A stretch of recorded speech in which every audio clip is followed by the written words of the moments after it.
El Ministerio Palabra Fiel llega a ustedes para aliento y edificación espiritual en la voz del pastor Hernando Gómez. Todas las cosas.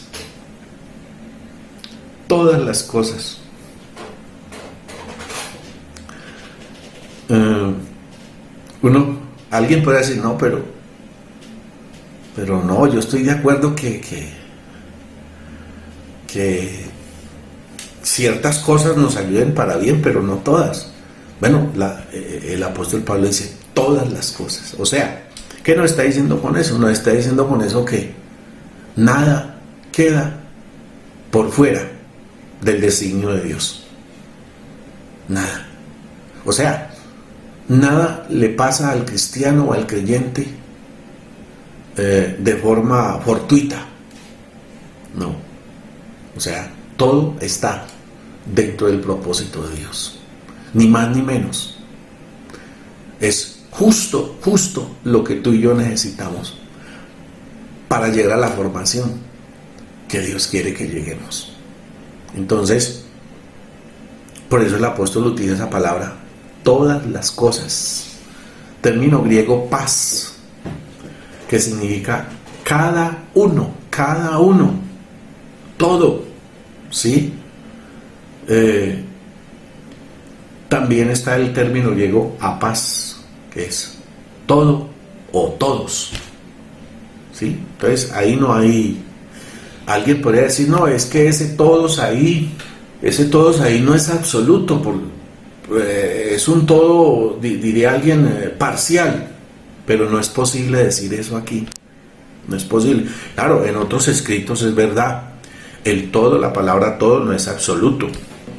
En el Evangelio según Mateo, en el caso de Juan el Bautista, Mateo 3, 4 al 6, Juan tenía un vestido de pelo de camello y un cinto de cuero a la cintura, y su comida era de langostas y miel silvestre.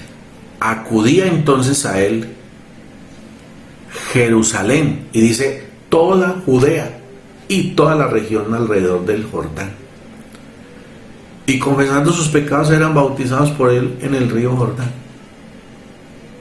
Entonces, mira que ahí tenemos un todo, pero no es absoluto, porque todos sabemos que no toda Jerusalén ni toda Judea se bautizaron, ni todos salieron. Es un todo parcial, un todo se refiere a todos los que asistieron, a los que llegaron, o sea que fueron muchos, pero no es un todo absoluto. O como en el caso de Augusto César, dice que promulgó un edicto, eso está en Lucas 2:1, y el edicto decía que todo el mundo fuese empadronado, pero nosotros sabemos que Augusto César no tenía jurisdicción en todo el mundo. Por eso algunas traducciones hablan del Imperio Romano, no de todo el mundo. Entonces, es cierto que hay unos todos que no son absolutos, pero este todo que aparece aquí sí lo es. ¿Por qué? Porque Dios no puede dejar nada al azar con respecto a sus hijos. No puede dejar Dios que cualquiera que quiera hacer algo con sus hijos lo haga. No lo hace usted como padre si es un buen padre, menos lo va a hacer Dios. Por eso las palabras del apóstol Pedro cuando él dice que el enemigo anda como león rugiente buscando a quien devorar. ¿Sí? Pero ¿por qué no los devora si están ahí? Porque hay alguien que los guarda, hay alguien que los protege. Y entonces aquí estamos hablando ya de la seguridad del cristiano. Que si usted ha estudiado la seguridad del cristiano, eso lo hace vivir tranquilo. Pásele lo que le pase, usted estará tranquilo, porque sabe que está en las manos de Dios. Y el escritor dice que, o citando las palabras de Jesús precisamente, él dice que los que estamos en las manos de Dios, nada ni nadie los arrebatará. ¿Sí? Entonces por eso Pablo dice, todas las cosas nos ayudan a bien. O sea, nada que no nos edifique permite Dios. Todo lo que Dios permite lo hace para nuestra edificación, para nuestra formación. Y entonces ahí podemos ir concluyendo con las palabras de Pablo a los filipenses. Cuando él dice, otra vez cita la palabra, dice sabemos, ¿sí?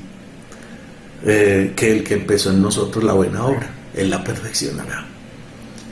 O sea, no nos perfeccionamos nosotros a nosotros mismos, nos perfecciona Dios, porque el perfecto es Él, y el que sabe, el que tiene la idea completa de la perfección es Él, no nosotros. Algunos cristianos dicen que se consagran ellos mismos. No, yo me estoy consagrando, dicen ellos. No, el que consagra es Dios, ¿sí? Y luego critican a los otros porque ellos mismos echan la bendición.